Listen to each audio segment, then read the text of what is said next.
Today we're going to discuss the 10 plagues of Egypt and how they mirror the signs of the times prior to the second coming of Jesus Christ. Many people find it interesting that the Saints Volume 1 begins by talking about the Tambora eruption and how it affected the weather around the world, but caused climate change that drove Joseph Smith's family south to Palmyra. The story of the 10 plagues may actually have a similar beginning. While we don't know the exact date of the Exodus, it is believed to be about 3,600 years ago, approximately 16th century BC. During the 16th century BC, 500 miles northwest of the Nile Delta in the Greek island of Santorini, there was a volcanic eruption. This volcanic eruption has been hypothesized by experts for many years as the cause of the 10 plagues and is even the subject of a BBC documentary. Could a volcanic eruption lead to the 10 plagues of Egypt? Santorini was blown apart by a gigantic volcanic eruption that was thousands of times more powerful than a nuclear weapon. It was one of the biggest explosions of the last 10,000 years. The ash cloud from the Santorini blast would have been huge and far-reaching. Could the effects of this eruption have reached as far as Egypt? When Santorini erupted, the wind was blowing in a southeasterly direction towards Egypt. Samples of Santorini ash have been collected from the seabed, the heaviest concentrations being in the direction of the Nile Delta. Oceanographer Dr. Daniel Stanley went to the delta and drilled for samples of mud and silt to see if the ash could have reached Egypt. He found volcanic shards that can be firmly related to the explosion.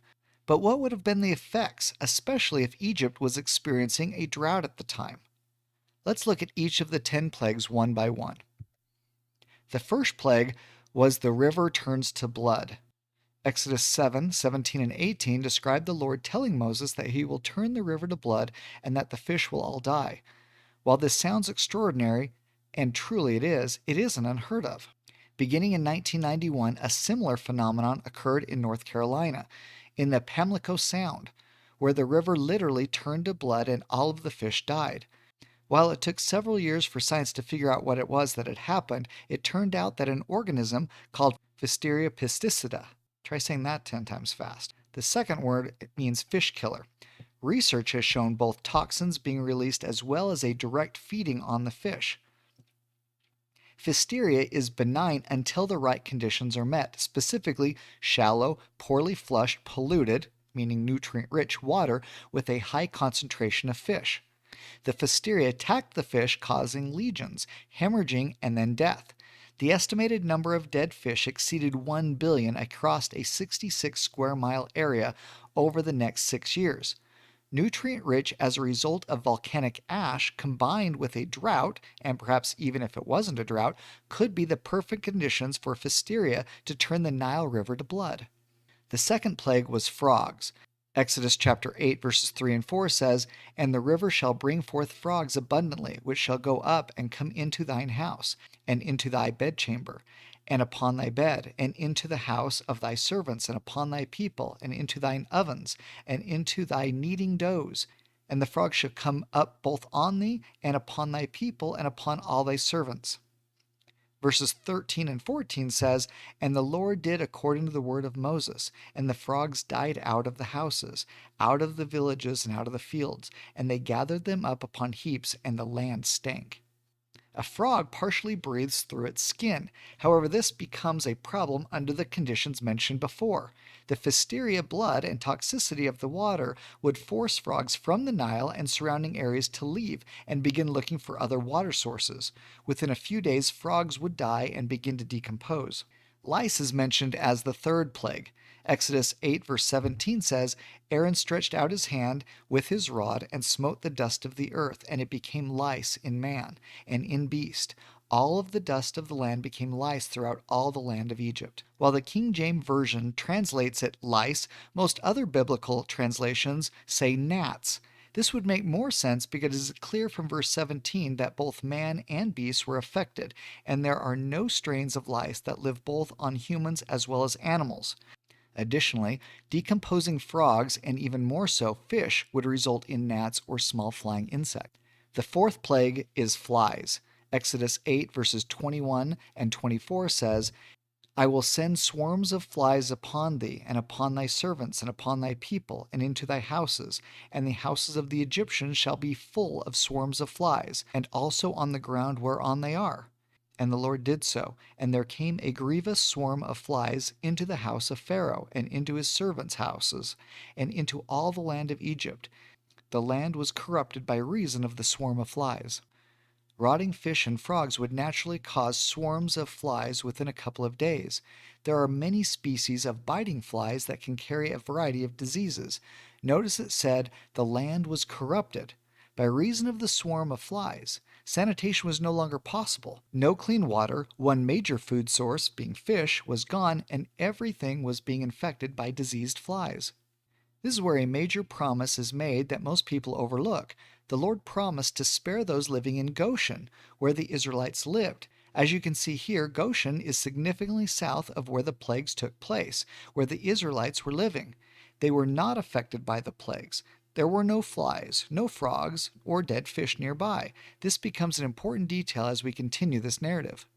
The fifth plague is the death of the Egyptian livestock.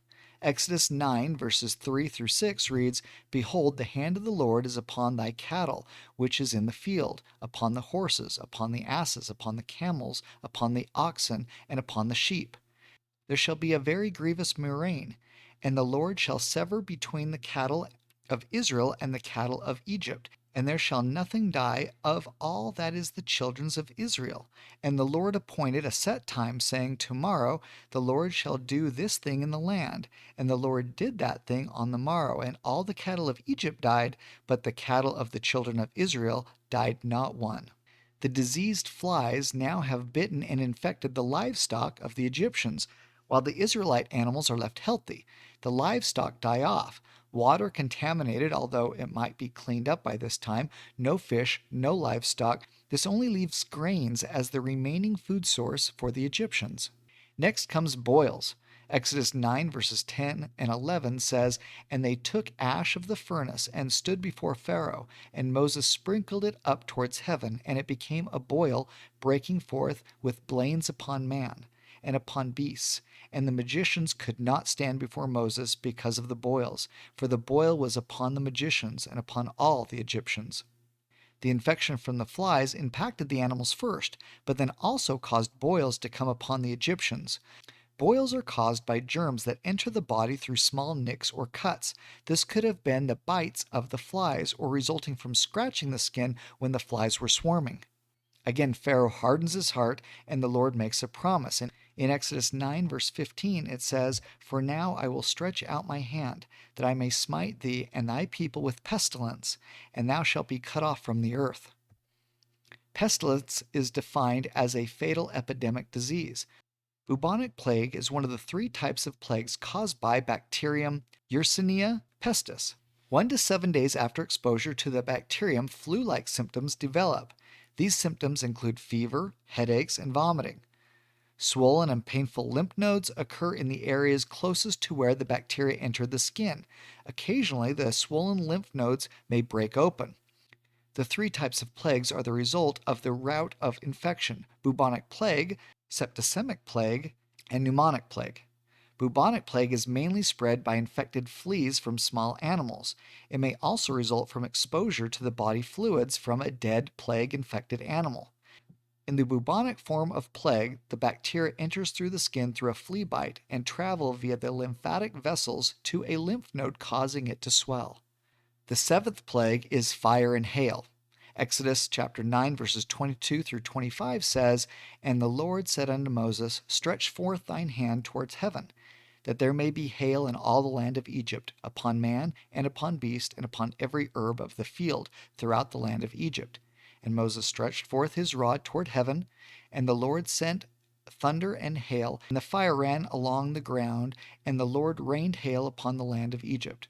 So there was hail and fire mingled with the hail, very grievous, such as there was none like it in all the land of Egypt since it became a nation. And the hail smote throughout all the land of Egypt, all that was in the field, both man and beast. And the hail smote every herb of the field, and brake every tree of the field. Then in verses 31 and 32 it says, And the flax and the barley was smitten, and the barley was in the ear, and the flax was bald. But the wheat and the rye were not smitten, for they were not grown up. This is where some believe God's use of natural law breaks down. However, if we go back to the cause of the very first plague being caused by the erupting volcano, hail, fire, lightning, and thunder do occur at the same time. This would have burned the fields, destroyed any grains and plants that they were growing. It even destroyed the trees with any fruit. Now there are no fish, animals, grains, fruit, or vegetables. The grains that were just harvested or about to be harvested were lost, but the wheat and the rye had not yet grown enough to be destroyed. Whether or not this is the result of a second eruption of the volcano, which is more likely in my opinion, or the effects of the first eruption, we don't know. Next is the plague of locusts. Exodus 10 verses 12 through 15 says, "And the Lord said unto Moses, Stretch out thine hand over the land of Egypt for the locusts, that they may come up upon the land of Egypt, and eat every herb of the land, even all that hail hath left. And Moses stretched forth his rod over the land of Egypt, and the Lord brought an east wind upon the land all that day, and all that night. And when it was morning, the east wind brought the locusts, and the locusts went up over all the land of Egypt, and rested in all the coasts of Egypt. Very grievous were they. Before them there were never such locusts as they, neither after them shall be such. For they covered the face of the whole earth, so that the land was darkened, and they did eat every herb of the land, and all the fruit of the trees which the hail had left, and there remained not any green thing in the trees or in the herbs of the field through all the land of Egypt." The fires and storms that brought the hail could be the same force that drives the locusts out of the desert into Egypt. This would be especially true if it were during a drought. The locusts devour any and all remaining food in the land. It was likely a similar phenomenon that happened to the early saints in Utah, where a desert fire or the like drove the crickets towards the saints and their crops. Unfortunately for the Egyptians, they didn't have seagulls nearby. Next is the plague of darkness. Exodus 10 verses 21 through 23 reads, "And the Lord said unto Moses, Stretch out thine hand towards heaven, that there may be darkness over the land of Egypt, even darkness which may be felt. And Moses stretched forth his hand towards heaven, and there was a thick darkness in all the land of Egypt 3 days. They saw not one another, neither rose any from his place for 3 days. But all the children of Israel had light in their dwellings." This is probably more evidence of a second eruption as well, but to put the magnitude of the Santorini eruption into perspective, in recorded history this is one of the largest 4 volcanic eruptions in the history of the world. It was larger than 40 atomic bombs and approximately 100 times more powerful than Pompeii. It was so large and blew out so much material that it created a gigantic crater that remains today. This would have caused darkness in many parts of the world for several days as the debris blotted out the sun and ash fell from the sky. Then the final plague, the death of the Egyptian firstborn. Exodus 11, 5 and 6 says, "And all the firstborn in the land of Egypt shall die, from the firstborn of Pharaoh that sitteth upon his throne, even until the firstborn of the maidservant that is behind the mill, and all the firstborn of beasts. And there shall be a great cry throughout all the land of Egypt, such as there was none like it, nor shall it be like it any more." Then in Exodus 12, verses 29 and 30, it says, "And it came to pass that at midnight the Lord smote all the firstborn in the land of Egypt, from the firstborn of Pharaoh that sat on his throne, until the firstborn of the captive that was in the dungeon, and all the firstborn of cattle.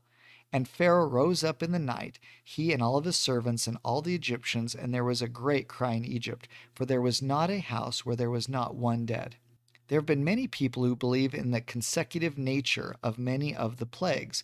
There have been many that link the first 9 plagues with the Santorini volcanic eruption, as I've described. But it has been difficult for those to tie the final plague of the killing of the firstborn to the same sequence. I offer here some possible explanations, as I believe this too may be able to be tied to natural events of the plagues, but perhaps not. The pestilence described just after the 6th plague could be the beginning of the bubonic or another similar plague. But why only the firstborn? Could it be a genetic marker that the plague attacked? Perhaps, but it could have been something social as well. For example, remember the food source had been wiped out. The Egyptians could have been starving. Did the Egyptians turn to the rotten, spoiled meat to stay alive? Were the Egyptian firstborns those that would test the food for the rest of the family? Or due to the threat of Moses, did the firstborn males come together for protection and eat something that killed them? Were the firstborn those that handled the diseased animals, infecting them with the plague? Or did the firstborn, in addition to most of the rest of the Egyptians, die? It doesn't say that it was exclusively the firstborn, but that the firstborn were killed. Perhaps the deaths were more widespread.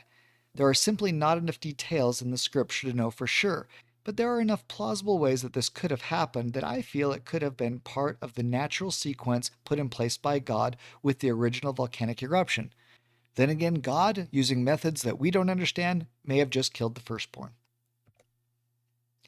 In Doctrine and Covenants 89, which I know, being the section on the word of wisdom, is a strange place to turn right now, but look at the final promise in that last verse, verse 21. It says, "And I, the Lord, give unto them a promise that the destroying angel shall pass by them as the children of Israel, and not slay them." This verse refers to the destroying angel and is clearly referencing the final plague of Egypt before the Israelites were set free from bondage. This also lets us know that in the latter days there will be another destroying angel released upon the wicked, which we can avoid if we are true and faithful. It is interesting that the term destroying angel is only used in scriptures once, and only in Doctrine and Covenants 89. And while D&C 89 does make it clear the destroying angel is what brought to pass the final plague in Egypt, even in Exodus, it is described as a plague that killed all of the Egyptian firstborn. So Doctrine and Covenants 89 foreshadows the coming destruction in the last days by pointing to the 10 plagues of Egypt. Now, turning our attention to how the 10 plagues of Egypt foreshadow signs of the times just prior to Christ's second coming, we need to understand chiasm. Chiasm is a type of Hebrew poetry or imagery in writing. It is where phrases or concepts are stated in an order and then repeated in reverse for emphasis. A simple example in English would be, "When the going gets tough, the tough get going." But often in the Bible, there are longer and more complex chiastic verses, like this one found in Joel 3. There are many examples of this throughout the Bible, and I find it interesting that there have been many found in the Book of Mormon as well, something that could only be present had the original writers come from Israel. But what does that have to do with the plagues and the second coming? The reason I bring this up is because as I was studying the signs of the times, I noticed that the plagues foretold to occur just prior to the second coming seemed eerily familiar to those in Egypt just prior to the Exodus. Doctrine and Covenants 84 talks about the plagues. Doctrine and Covenants 43 talks about thunderings, lightnings, tempests, hailstorms, earthquakes, famines, pestilence, and the like. So just as it was during the Israelite captivity, where God sent 2 witnesses, Moses and Aaron, to release the plagues on the Egyptians so the Lord would save Israel, so will he send 2 witnesses in the last days to release similar plagues on the wicked just prior to the second coming, where the Lord will save Israel again. It isn't surprising that these amazing events from the Bible are types and shadows of things to come. And when we understand this, we can use the events of the past to better look for the events in the future. So I decided to compare the plagues of Egypt to the plagues that will come upon us in the last days. Each plague that Moses brought down upon the Egyptians mirror a similar plague that the 2 witnesses will bring down in the last days. This may be the Lord using chiastic structure to illustrate the signs of the times. One interesting difference is the final plague. With the Egyptians, it killed the firstborn. In the last days, there is never any mention that the final angel of death will only kill the firstborn. It seems clear that the final plague will destroy the wicked. In fact, we could say that the ones that are protected are those of the church of the firstborn. And then, just as the 10 plagues perhaps began with a tremendous eruption and an earthquake from the Santorini volcano, a great and last earthquake will occur as foretold in many verses of Scripture. How can we gain God's protection from these plagues in the last days? Well, Doctrine and Covenants 97 says that if we are to escape them, we must observe to do all things whatsoever the Lord commands us, and if we don't, we will have plagues come down upon us. But look again at Doctrine and Covenants 89, verse 21, that final verse. This is the final promise in the word of wisdom, that the destroying angel shall pass by them as the children of Israel and not slay them. I take that to mean that by being true and faithful to the commandments, we will be protected from these coming plagues, and more specifically, the final one that destroys the wicked entirely and ushers in Christ's millennial reign. Remember what we know to be true. The faithful and righteous have nothing to fear. Thanks for watching.